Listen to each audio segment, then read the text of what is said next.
मनीष, जैसे हम बात कर रहे थे कि किरण बेदी आपकी इस पूरे आंदोलन से अपने को अलग कर लिया, अभी क्या लगता है कि आप लोग जो हैं वो एक साथ टिक पाएंगे या इशूज पे अभी भी मतभेद है जिसको अभी क्लियर करना बाकी है? देखिए, मुद्दे महत्वपूर्ण हैं। इस देश को जन लोकपाल जैसे कानूनों की ज़रूरत है, एक आम नागरिक के रूप में मुझे, और इस पूरे देश को। इसको अभी सत्ता के विकेंद्रीकरण की ज़रूरत है। सब कुछ कुनबा तंत्र बन गया है, सच्चे लोकतंत्र की तरफ बढ़ने की ज़रूरत है। उसको करने के लिए वो महत्वपूर्ण हैं, वो मुद्दे महत्वपूर्ण हैं। उसके लिए हमें इससे कोई मेडल नहीं मिलने वाला है कि देखिए हम पिछले 20 साल से अपनी टीम को एक बना के रखे हुए हैं। एक रहे टीम, एक उपलब्धि हो सकती है, हम सब लोगों का व्यवहार और आपसी समझ उसका प्रमाण होती है। पर अगर कहीं कुछ फेर है, कुछ इधर उधर है हमारी सोच में, तो हमें लगता है कि टीम की एकता से महत्वपूर्ण है मुद्दे। जयप्रकाश नारायण की भी लगभग यही धारणा थी और उन्होंने इन्हीं कारणों से ये कहा था कि देश का छात्र 1 साल इस आंदोलन को दे ताकि हम बदलाव के का बयार में ताकि हम बदलाव को कर सकें या बदलाव की दिशा में हम पहल कर सकें। वो बदलाव उन्होंने शुरू किया और उन्होंने जो किताबें लिखी हैं, उनके जो डॉक्यूमेंट्स हैं, उसमें बहुत समझ बनती है उससे, पर उसको आगे ले जाने की ज़रूरत है। वो बदलाव एक जगह जाके ठहर गया, शायद जेपी के नहीं रहने से, शायद बाकी जो नेता थे उस विज़न को आगे ले जाने में सक्षम नहीं थे, क्योंकि वो सत्ता में आ गए और उनको सत्ता का लालच लग गया। इसीलिए हम कह रहे हैं कि सत्ता में आके नई पार्टी जो बने या आंदोलन जब चुनाव लड़े, तो कुछ लोग सत्ता में आके सत्ता के लालच में फंस जाएं, उससे पहले वो कानून जनता के पास रखने पड़ेंगे। जैसे मान लीजिए कि अभी फ़िलहाल आपका जो मुहिम है वो मूल रूप से पॉलिटिकल पार्टियों को निशाना बनाया है, उनके नेताओं को निशाना बनाया है करप्शन के इशूज पे। इसका फैसला कौन करेगा कि अब इस पे जैसे शरद पवार के करप्शन आपने उठाए, आपने गडकरी के करप्शन से उठाए, सलमान खुर्शीद के उठाए, वाड्रा के उठाए, इसकी परिणति क्या है, इसका निष्कर्ष क्या होना है? हम चाहते तो ये हैं कि ये चाहे वो सलमान खुर्शीद हों, शरद पवार हों, इनको मंत्रिमंडल में नहीं रहना चाहिए। ये अगले 2 साल अगर मंत्रिमंडल में रह गए तो देश बेच डालेंगे, लेकिन करें तो क्या करें? हम आम आदमी, हमारे पास ना कोई पावर है, ना कोई ऐसी कोई जादू है जिससे हम इनको हटा दें। हम तो सिर्फ आवाज़ उठा सकते हैं, और सौभाग्य से जब हम आवाज़ उठाने चलते हैं तो कुछ और साथी निकल आते हैं सड़क पे, और मीडिया भी साथ देता है उसमें पूरी तरह से। और मीडिया कई मुद्दों में हमने देखा है कि उसको इशू को और हमसे कहीं आगे ले जाने की कोशिश करता है। अच्छी बात है देश में, तो इससे मास अवेयरनेस बहुत हो रही है। मनीष, इंडिया अगेंस्ट करप्शन के जो वर्कर्स हैं और जिन्हें आपके आंदोलन से सहानुभूति है, क्या लगता है कि वो तबका जिन इश्यूज़ को लेकर आप आम लोगों के करीब पहुंचने की कोशिश कर रहे हैं, 2014 में होने वाले चुनाव की वो प्रतीक्षा कर रहे हैं अपनी पारी का? बिल्कुल कर रहे हैं। मुझे ऐसा लगता है कि एक भावना जग रही है। मैं 2 आपको छोटे छोटे उदाहरण देता हूँ। दिल्ली मेरी एक भांजी पढ़ती है, वो अपनी एक फ्रेंड के यहाँ गई हुई थी। उसकी फ्रेंड ने उसको कहा कि यार ये अरविंद, वो उसको मेरा रिलेशन नहीं पता, उसने कहा कि ये जो अरविंद केजरीवाल, मनीष वगैरह ये लोग जो प्रयोग करेंगे, अब मुझे वोटर कार्ड बनवाना पड़ेगा यार, अब तो वोट देना है इनको। ये अंडर करंट है। दूसरी तरफ बिलासपुर से मेरे पास फ़ोन आया, उसने कहा कि मैं 42 साल का इंजीनियर हूँ और मैंने आज तक वोट नहीं दिया, मुझे लगता था किस चोर को वोट देने जाऊँ, सारे तो चोर हैं।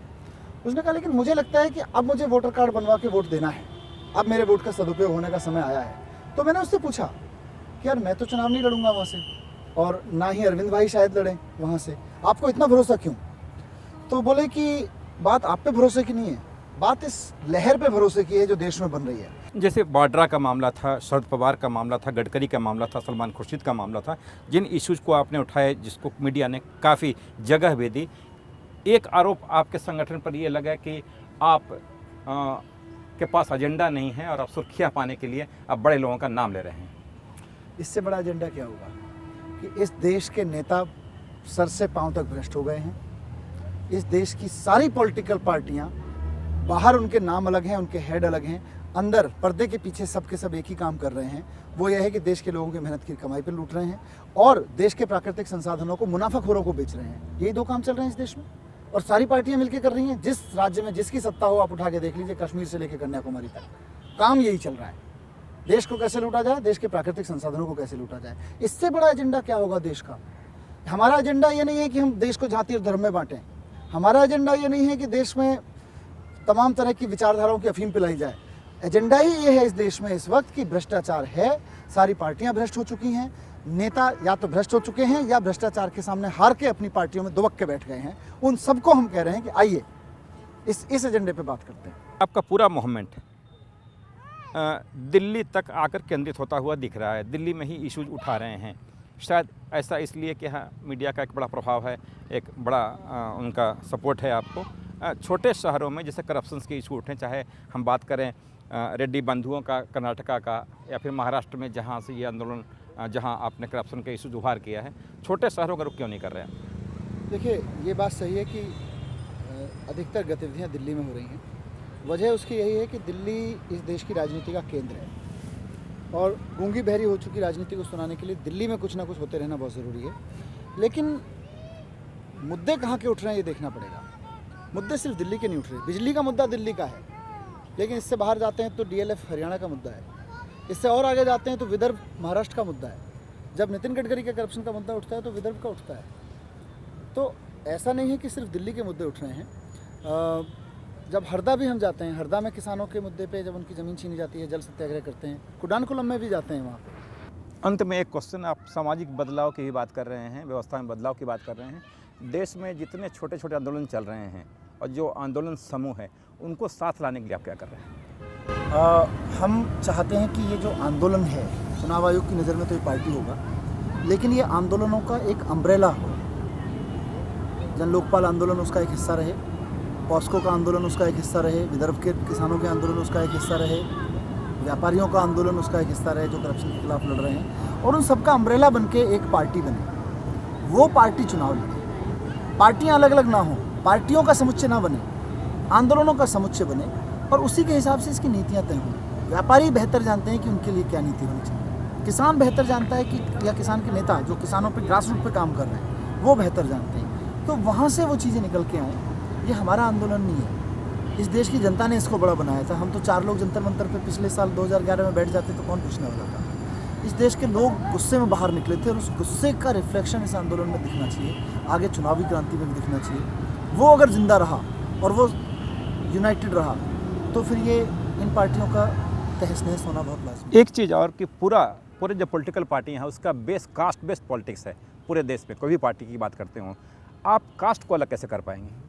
उसको कैसे तोड़ेंगे कास्ट व्यवस्था को? ये कई साथी बात करते हैं, क्योंकि जाति विहीन समाज की बात जो जयप्रकाश नारायण ने की थी, वह व्यवस्था, वह सोच आज कारगर साबित नहीं हो पाया। लिहाजा सारी जातियाँ किसी पार्टी के साथ, सारी की सारी राजनीति जाति को पोषित किया है। राजनीति ने जाति को पूरा बढ़ावा दिया है। तो पहले वो राजनीति खत्म करनी पड़ेगी। जाति पहले खत्म नहीं हो सकती। जाति हमारे समाज का एक सच है। जाति एक परंपराओं से निकली हुई चीज़ें हैं, जिसको हम एनालिसिस करें उसके माइनस बहुत होते चले गए समाज में, और अंत में एक ऐसी स्थिति आ गई कि जाति जड़ता बन गई। लेकिन मुझे लगता है राजनीति ने उसको और गहरा किया।